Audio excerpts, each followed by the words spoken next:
민수기 21장 7절에서 9절까지 말씀입니다.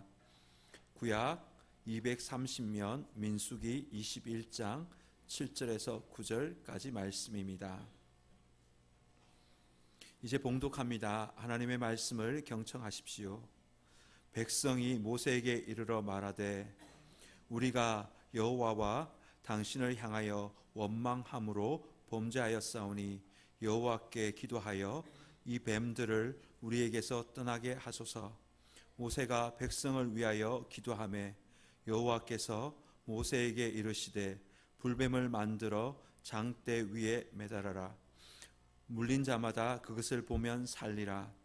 모세가 놋뱀을 만들어 장대 위에 다니 뱀에게 물린 자가 놋뱀을 쳐다본즉 모두 살더라.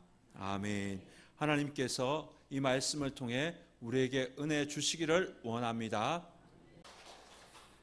십자가 붙들고 나아가는 저와 여러분 될 수 있기를 주님의 이름으로 축복합니다. 기도하겠습니다. 말씀으로 세상을 창조하신 하나님 아버지, 거룩한 주일을 맞이하여 기쁨으로 주님의 전에 왔습니다. 오늘도 강단에서 선포되는 진리의 말씀을 들으며 한 주간 고달픈 세상살이에 지친 몸과 마음이 위로받기 원합니다. 자비로우신 하나님의 음성이 들릴 때 낙심한 심령들이 용기를 얻게 하여 주옵소서. 좌우의 날선 검과 같이 예리한 하나님의 말씀을 들으면서 저희들의 나태해진 신앙생활이 도전받기 원합니다. 천지는 없어져도 영원토록 변함없는 귀하고 복된 말씀으로 오늘도 우리의 심령을 충만하게 채워 주옵소서. 부족한 종이 하나님의 말씀을 전합니다. 종의 허물을 십자가에 감추어 주시고 오직 하나님의 순전한 말씀만 전하게 하여 주옵소서. 예수님의 이름으로 기도드리옵나이다. 아멘. 할렐루야. 아멘. 주님의 은혜를 사모하며 주님의 전에 오신 우리 성도님들 주님의 이름으로 환영하고 축복합니다. 지난 3월 20일이 우리나라 24절기 중에 춘분이었습니다. 춘분인데도 불구하고 날씨가 오늘 조금 쌀쌀하기도 합니다. 춘분은 밤과 낮의 길이가 같아지는 절기입니다.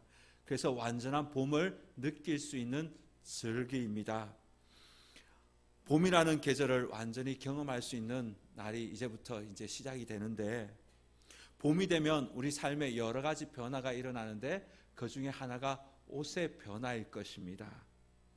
두꺼운 겨울 옷이 이제 다 정리가 되고 옷장에는 봄옷이 하나하나 걸려 있을 것입니다.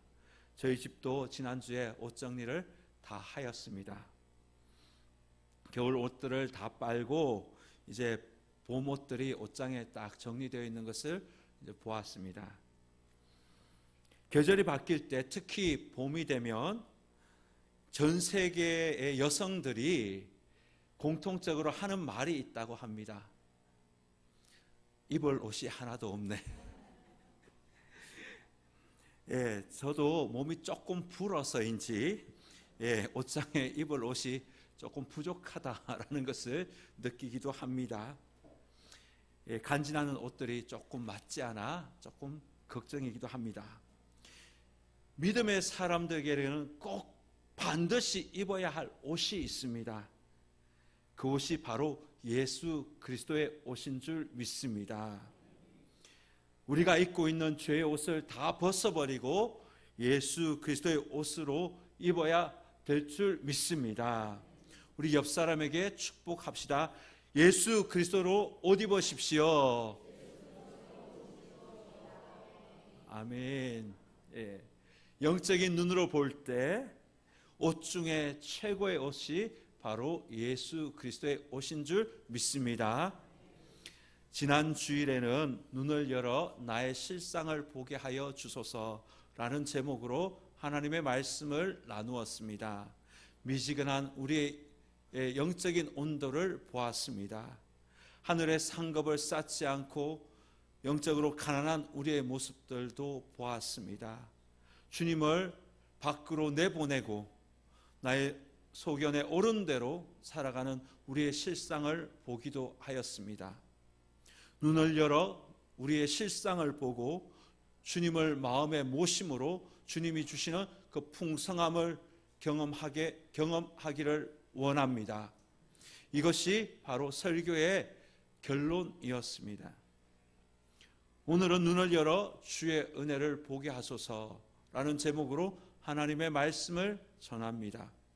어느 시골에서 있었던 일입니다. 아이들이 학교를 가기 위해서는 폐쇄된 그 철교를 지나야 했습니다.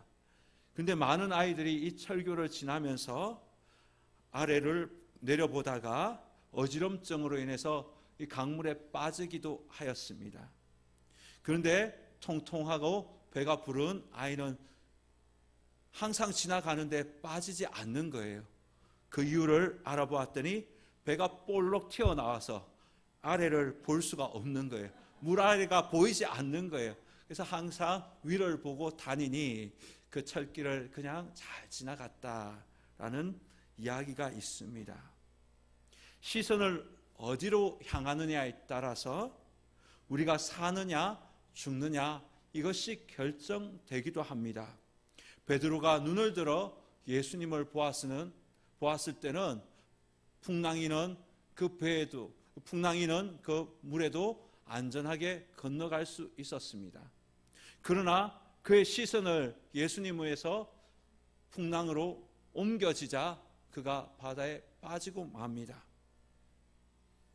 박노해 시는 무엇을 바라보는가 라는 시에서 그가 무엇을 바라보는가, 그가 누구를 바라보는가, 사람은 그가 바라보는 대로 되어간다.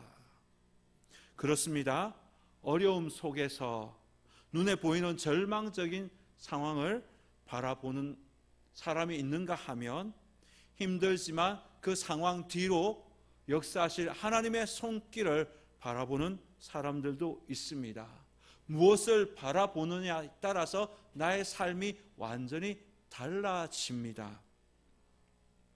신앙훈련, 영성훈련이 무엇인가에 대해서 많은 사람들이 여러 말들을 할 수 있습니다. 그러나 저는 영성훈련, 신앙훈련은 바로 바라봄의 훈련이다 라고 말하고 싶습니다. 많은 영성가들이 세속적인 그 욕망으로 향하던 그 눈이 주님으로 향하였습니다. 그의 시선이 세상에서 주님으로 향하였습니다. 금식을 하며 주님을 바라보는 훈련을 하였습니다. 필사를 하면서 그들은 주님을 향하는 눈을 가지게 되었습니다. 기도를 하면서 주님을 바라보는 훈련을 그들은 하였습니다. 매일매일 예수님과 동행하면서 주님을 바라보는 훈련을 하였습니다.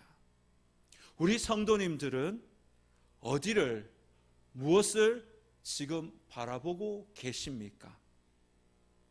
오늘 본문은 우리가 무엇을 바라보아야 하는지를 가르쳐주고 있습니다. 오늘 본문은 모세 시대 때 광야에서 일어났던 여러 일들 중에 한 이야기를 우리에게 말하고 있습니다. 하나님의 놀라운 은혜로 이스라엘 백성들은 홍해를 건너게 됩니다. 신광야 가데스 바네아에서 머물렀던 이스라엘 백성들이 이제 모세를 따라 가나안 땅으로 이제 여정을 떠납니다. 가나안 땅으로 가는 가장 빠른 길은 왕의 대로를 통과하는 것이었습니다. 그러나 이 왕의 대로를 통과하기 위해서는 에돔 족속의 땅을 지나야만 했습니다. 에돔 사람들은 이스라엘 백성들이 자기의 영토에 들어오는 것을 허락하지 않았습니다. 숫자적으로 우위를 가지고 있었던 이스라엘 백성들이 이 에돔 족속과 전쟁을 할 수 있었지만 하나님께서는 그 땅을 침범하지 말고 우회하여 돌아가라고 말씀하셨습니다. 이에 모세와 이스라엘 백성들은 가장 편한 길을 내려놓고 험한 광야길을 가야 했습니다. 이스라엘 백성들이 돌아간 그 길을 가리켜 오늘 본문 4절에서는 홍해길이라고 말합니다. 광야길을 선택했다라는 것은 이제부터는 아주 험난한 여정이 시작된다라는 것을 의미합니다. 그들은 추위와 더위를 견뎌야 했습니다. 사막에 사는 독벌레와 뱀들, 이 동물들과 싸워야 했습니다. 마실 물도 양식도 아주 귀했습니다. 이러한 고통의 여정 때문인지 백성들의 마음이 상하였습니다. 4절 하반절에 보시면 백성의 마음이 상하였다라고 말하고 있습니다. 마음이 상하였다라는 말의 히브리 원뜻은 안목이 좁아졌다라는 뜻을 가지고 있습니다. 마음이 상하게 되면 안목이 좁아지게 됩니다. 시야가 좁아지게 됩니다. 그렇게 되면 하나님이 원래 계획했었던 그 뜻을 바라보지 못하게 됩니다.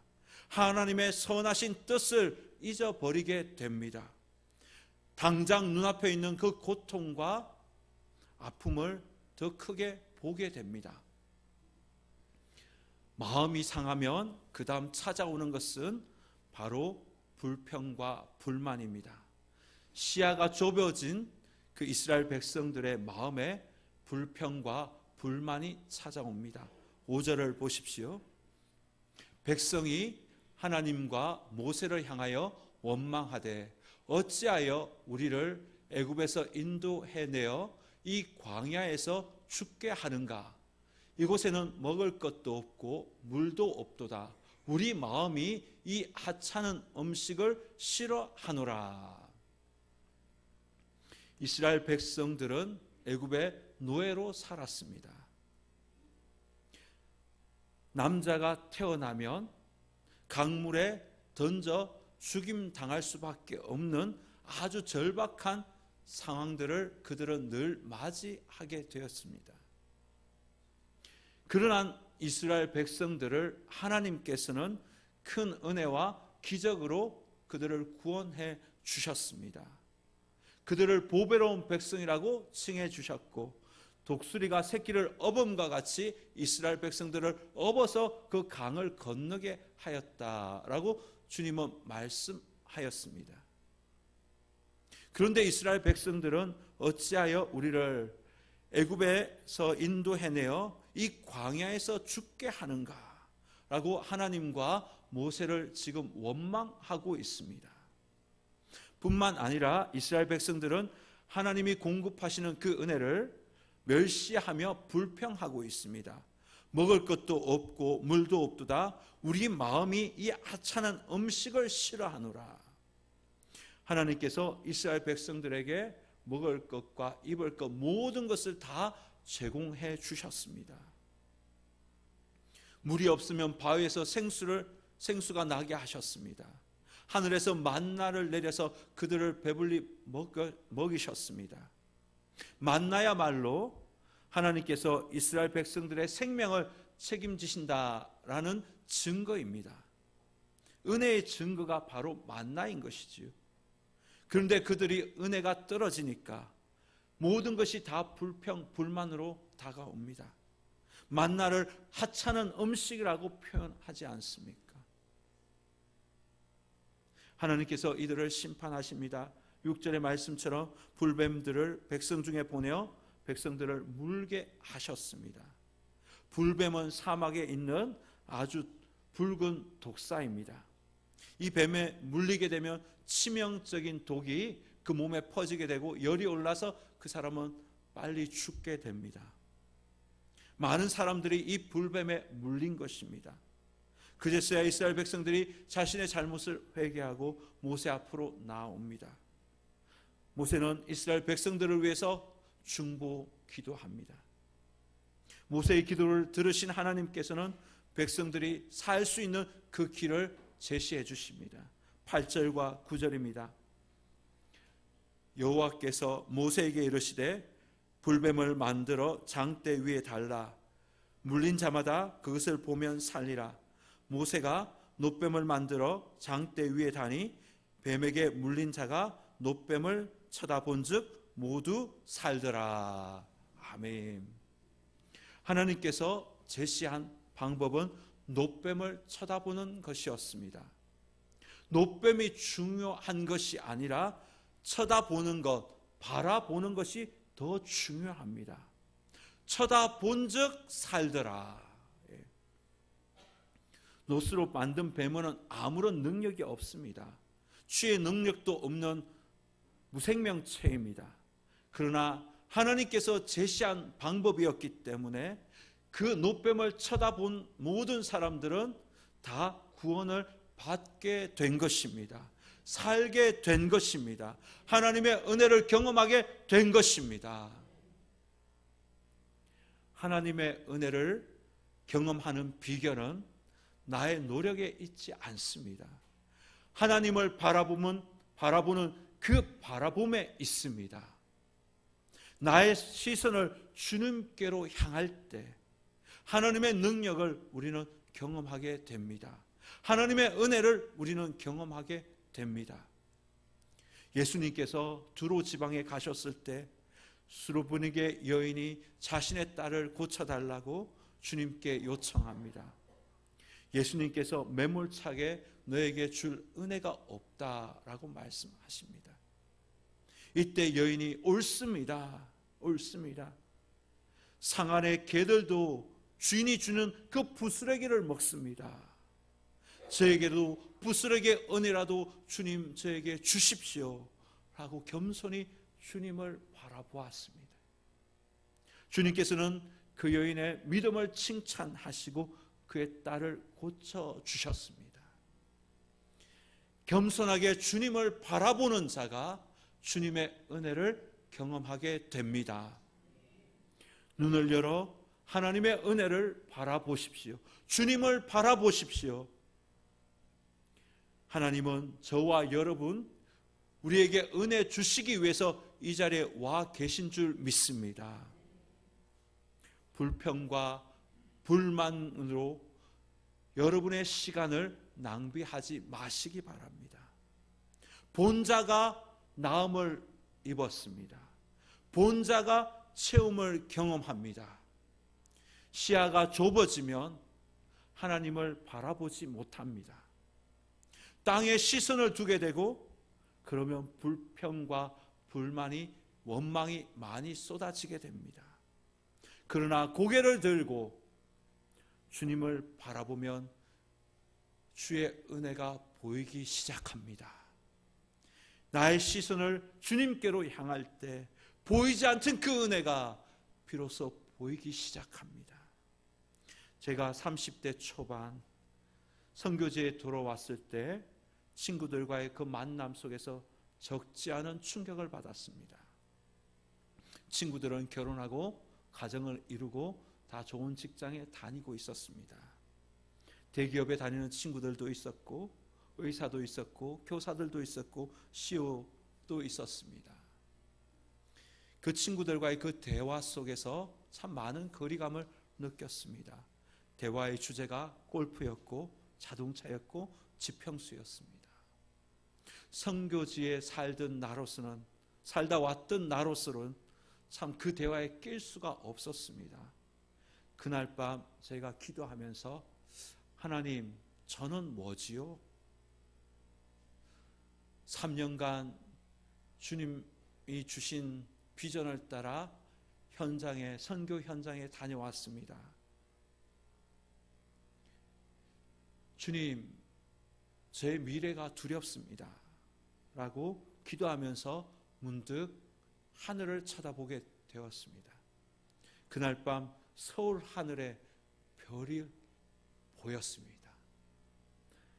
하나님께서 저에게 별과 같이 너의 삶을 빛나게 만들어 줄 것이다. 수많은 별처럼 셀 수 없는 은혜를 너에게 줄 것이다 라고 제 마음 가운데 말씀하셨습니다. 하나님께서는 저에게 제 삶의 자리에서 빛이 나는 삶을 살게 해 주셨습니다. 많은 영혼을 살리는 사역들을 감당하게 하셨습니다. 삶의 자리에서 셀 수 없는 은혜를 주님께서는 공급해 주십니다. 많은 사람들을 통해서 위로받고 또 체험도 받고 사랑도 받았습니다. 아니, 지금도 받고 있습니다. 그 하나님의 은혜는 지금도 계속 진행 중에 있습니다. 순간순간 내가 원하는 대로 되지 않고 답답한 일이 생기면 육적인 생각을 우리는 먼저 하게 됩니다. 원망, 불평, 한숨, 마음의 상함들이 먼저 생기게 됩니다. 그런데 고개를 들어 하나님께 시선을 고정시켜 보십시오. 하나님께서 우리를 여전히 사랑하고 계십니다. 기가 막힐 그 웅덩이에서, 그 수렁에서 저와 여러분을 건져내 주십니다. 내 삶에 필요한 것들을 채워주시고 내 삶을 견고하게 만들어 주십니다. 사순절을 지내면서 나에게 베풀어 주신 그 은혜를 여러분 바라볼 수 있기를 바랍니다. 내 삶을 지켜주시는 그 하나님의 은혜와 하나님의 그 사랑을 여러분 바라보시고 고백할 수 있기를 바랍니다. 하나님께서 나를 얼마나 사랑하고 계신지 눈을 열어 하나님의 은혜를 바라보는 저와 여러분 될 수 있기를 주님의 이름으로 축원합니다. 그리고 예수님께서 요한복음 3장 14절과 15절에서 이 사건을 친히 말씀하십니다.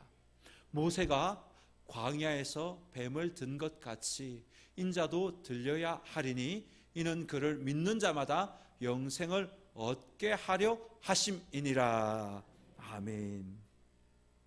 놋뱀이 장대 위에 올라간 그 사건은 바로 예수님께서 십자가에 매달린 사건입니다. 이것을 예표하고 있습니다. 저와 여러분의 영과 혼과 육이 살려면 예수님을 바라보아야 합니다. 하나님은 하나님의 은혜가 가장 잘 나타냈던 사건이 바로 십자가 사건입니다. 은혜라는 것은 값없이 주시는 주님의 선물 아닙니까? 은혜 중에 가장 큰 은혜가 바로 십자가를 통한 구원의 은혜인 줄 믿습니다. 하나님께서 우리에게 예수님을 주신 이 사건이야말로 가장 큰 은혜인 줄 믿습니다. 그런데 2000년 전 죽은 그 예수를 내가 믿어야 한다니 무슨 말이야? 예수님을 믿으면 산다. 이것이 무슨 말이냐고. 말도 안 된다고. 현대의학이나 과학을 더 믿어야지. 예수님을 믿기보다는 돈을 믿는 것이 훨씬 더 낫지 라고 생각하며 예수님을 믿지 아니하면 그 사람은 구원을 받지 못합니다. 그러나 어린아이처럼 겸손하게 예수님을 바라보는 자는, 예수님을 믿는 자는 구원을 얻게 되는 줄 믿습니다. 십자가를 몇 분 이상 바라보아야 합니까? 어느 쪽에서 바라봐야 합니까? 어느 각도, 어느 정도에서 바라봐야 합니까? 바라볼 때 눈의 크기는 얼만큼 떠야 합니까? 이런 거 계산하고 바라보지 마시기 바랍니다. 그런 거 하나하나 따지면 여러분 바라볼 수 없습니다. 그냥 순전하게 어린아이같이 바라보라면 그냥 바라보시기 바랍니다. 누구든지 예수님을 믿으면 멸망치 않고 영생을 얻으리라. 이 말씀 믿고 주님 바라볼 수 있기를 바랍니다. 그러면 우리에게 구원이 임하고 영생이 임한다고 성경은 분명히 우리에게 말씀하고 있습니다. 교회 다니면서도 예수님을 바라보지 못하는 사람들이 있습니다. 교회 문화 속에 익숙해서 찬송가도 잘 찾고 기도도 곧잘 하는데 예수님은 믿지 않습니다. 예수님을 바라보지 않습니다. D.L. 무디가 지은 시 가운데 이런 내용이 있습니다. 그대 자신을 바라보라. 반드시 실망할 때가 있을 것이다. 친구를 바라보라. 배신의 선잔을 맛보리라. 남편이나 아내를 바라보라. 어느 때인가 헤어지고 죽음으로 갈라서리라. 자식을 바라보라. 철들면 떠나리라. 돈이나 명예를 바라보라. 어느 날 허무함을 맛보리라. 그러나 주 예수를 바라보라. 영원한 생명을 얻으리라. 아멘. 오늘 이 자리에 계신 주님을 바라볼 수 있기를 바랍니다. 따지지 마시고 미루지 마십시오. 여기 계신 주님, 이 시간 주님을 바라보는 것이 중요한 것입니다. 주님, 내가 이 자리에서 지금 주님을 바라봅니다. 나를 구원하여 주시옵소서. 이제 말씀을 마치겠습니다. 사랑하는 성도 여러분, 모세의 말에 순종해서 놋뱀을 쳐다본 사람들은 다 구원을 받았습니다. 나음을 입었습니다. 하나님의 은혜를 경험하였습니다. 그러나 불순종해서 끝까지 땅만 바라보다가 원망했던 사람들은 그 몸에 독이 서서히 퍼져서 결국 죽고 말았습니다. 장대에 높이 달린 놋뱀, 그것은 바로 예수님을 상징합니다. 십자가에 달리신 예수님을 예표하고 있습니다. 우리 예수님은 하늘 영광을 버리시고 우리를 구원하시기 위해서 이 땅에 오셨습니다. 우리를 구원하시기 위해서 친히 십자가에서 죽으셨습니다. 그 십자가를 바라보는 자는 구원을 얻습니다. 영생을 얻습니다. 나음을 입게 됩니다. 은혜를 경험하게 됩니다. 샘을 얻게 됩니다. 원망과 한숨으로 여러분의 시간을 낭비하지 마십시오. 눈을 열어 주님을 바라볼 수 있기를 바랍니다. 눈을 열어 주님이 나에게 베풀어 주신 그 은혜를 바라볼 수 있기를 바랍니다. 그 은혜는 지금도 끊임없이 계속 진행 중에 있습니다. 사순절 기간 내 삶의 자리에서 나에게 베풀어 주신 그 은혜, 그 사랑을 한 절 한 절 써가는 저와 여러분 될 수 있기를 주님의 이름으로 축원합니다. 기도하겠습니다.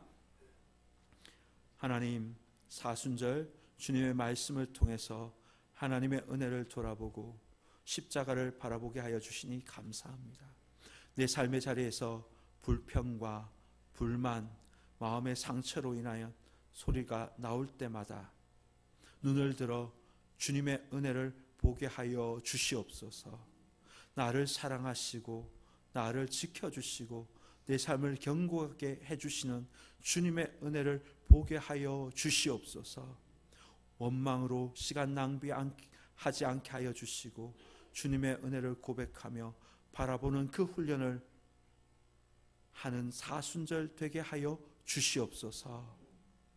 십자가에서 구원을 베풀어 주신 그 예수님을 바라봅니다.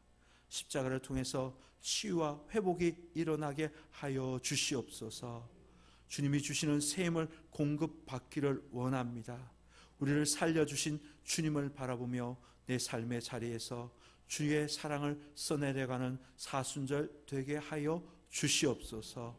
예수님의 이름으로 기도드리옵나이다. 아멘.